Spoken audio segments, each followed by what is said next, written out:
So today is ROW number 18.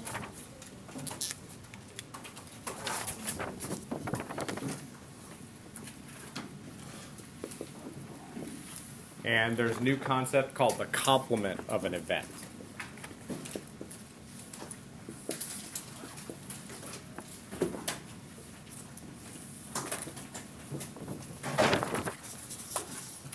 The complement of an event is all the things that could happen besides what happens in the event.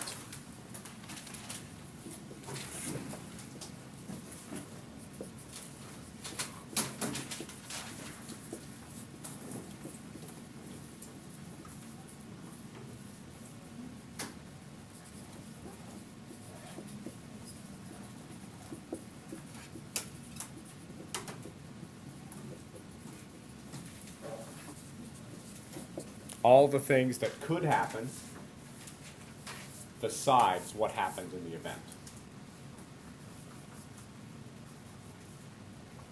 That's called the complement of an event.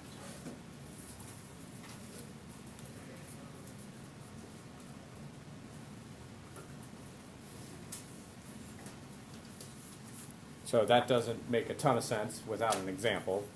So I'm going to have E represent an event. And let's say the event is you roll a die and get a 1 or a 2.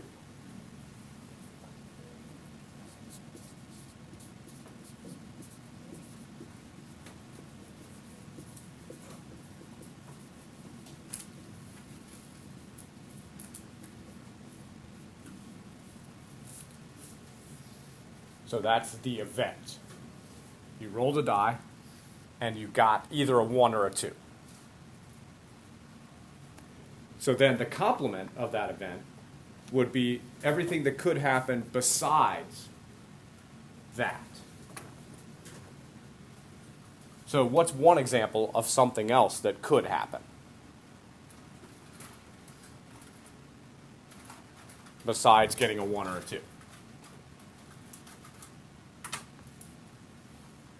Yeah. You could get a 3, right? So that's one example of something that could happen besides this, instead of this. Or another example would be you could get a 4.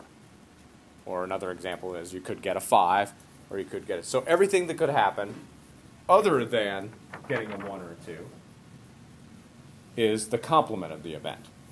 So the complement is you roll a die and get a 3, a 4, a 5, or a 6.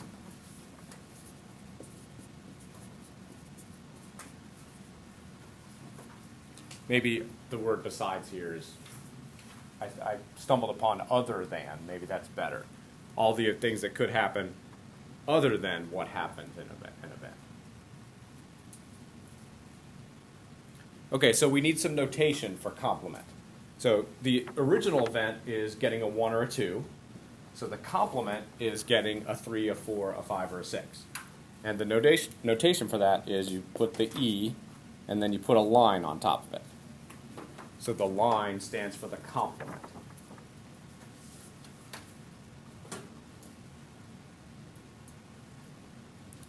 Okay, then there's also, sometimes you list down all the possibilities and you put it in a set. So like the original event would be getting a 1 or a 2. These are squiggly brackets. And then if you list down the complement, you put a tick mark. So that would be 3, 4, 5, 6. So I'm just trying to show you all the notation. When you're talking about an event, then you put a bar on top of it for the complement. But if you're talking about a list, then you put a tick mark for the complement. This is everything that could happen listed out, and this is everything else that could happen listed out. So this is the complement, and that's the original. Okay, so I'm just going to do a couple problems. Or, sorry, before I get into that, what are the chances that you get either a 1 or a 2?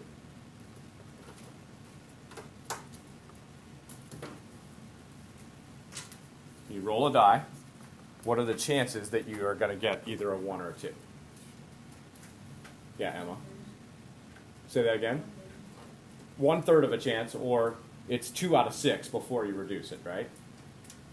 Because the chances of getting a 1 is 1 out of 6. And the chances of getting a 2 is 1 out of 6. So overall, the chances of getting either a 1 or a 2 is 2 out of 6. So the probability of this event happening is 2 out of 6. Everybody okay with that? Okay, what are the chances of getting a 3, a 4, a 5, or a 6? 4 out of 6, right?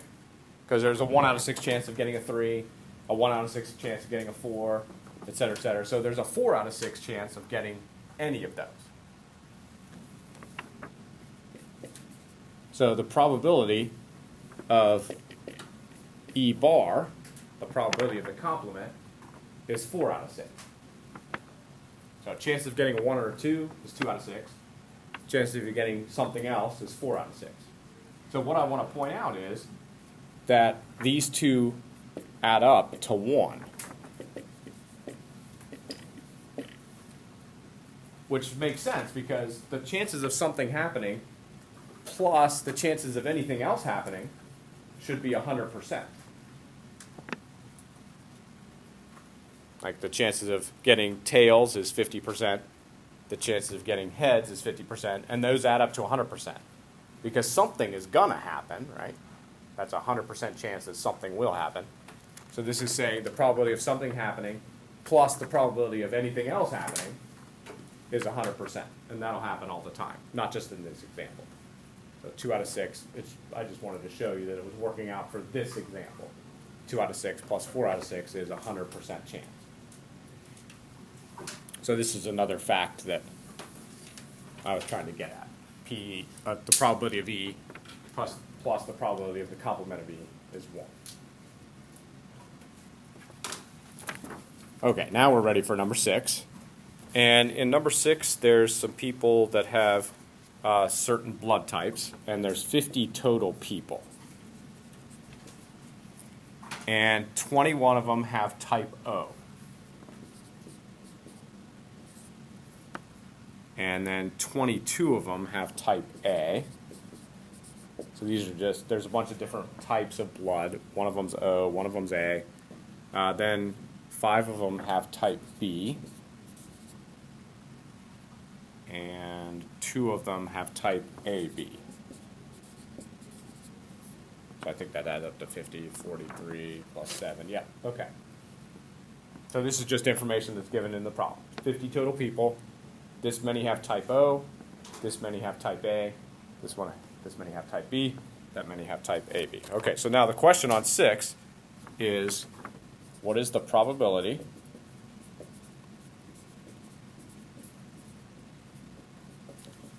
that someone has neither type O nor type A?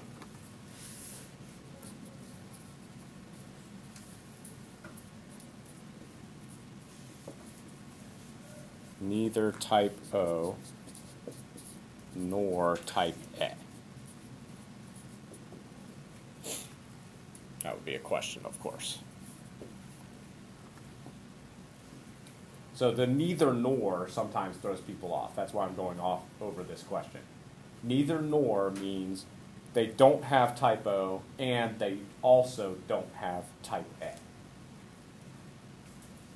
The probability that they have neither type O nor type A is they don't have type O and they also don't have type A. Okay, so what are the chances of that?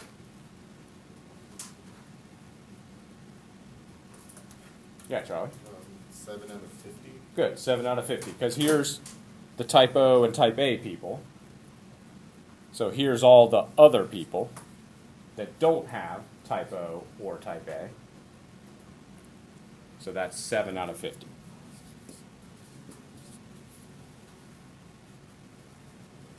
That making sense?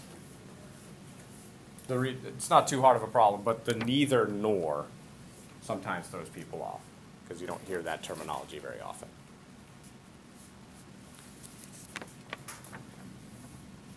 Okay, then for number 9, we're going to take a card from a deck. And the question is, what are the chances that it will not be a diamond?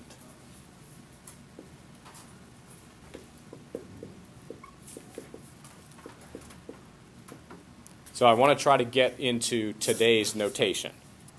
So if you'd write this down, we're going to have D represent the event that you get a diamond.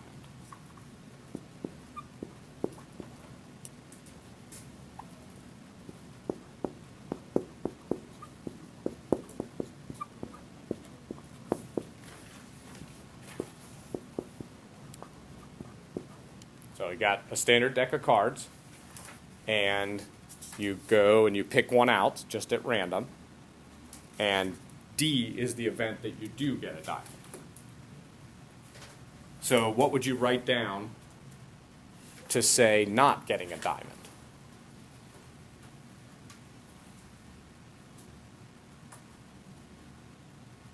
Trying to get you used to notation, which is tricky. So if D represents getting a diamond, how do you write not getting a diamond? You want to give it a shot? I just have like the numbers, I don't have like. Yes, so the numbers is the easier part, and the notation is the tougher part, and I'm trying to... Wouldn't it just be D, the dash mark or? Yeah, D with a line over it represents not getting a diamond, right? Because that's the complement of the event. So if D represents getting a diamond, then D with the line over it represents not getting a diamond. So this question is asking, what is the probability of not getting a diamond?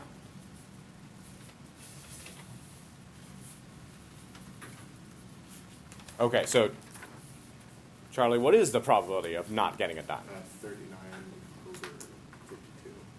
Okay, so there's 13 Yeah, so. hearts, 13 hearts, 13 clubs, and 13, spades. Yeah, Spades. I always forget what that other one's called too. So 13 hearts, 13 clubs, and 13 spades.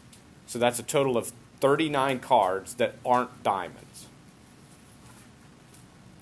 And then there's 52 total cards. So the probability of not getting a diamond is 39 out of 52. And the question wasn't asking this, but the probability of getting a diamond is 13 out of 52, right? And notice that this plus this is adding up to 100%, just like we said over here.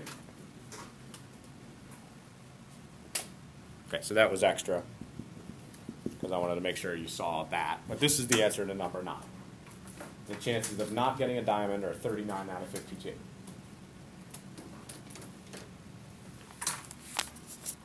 All right, so just ask questions if you need help.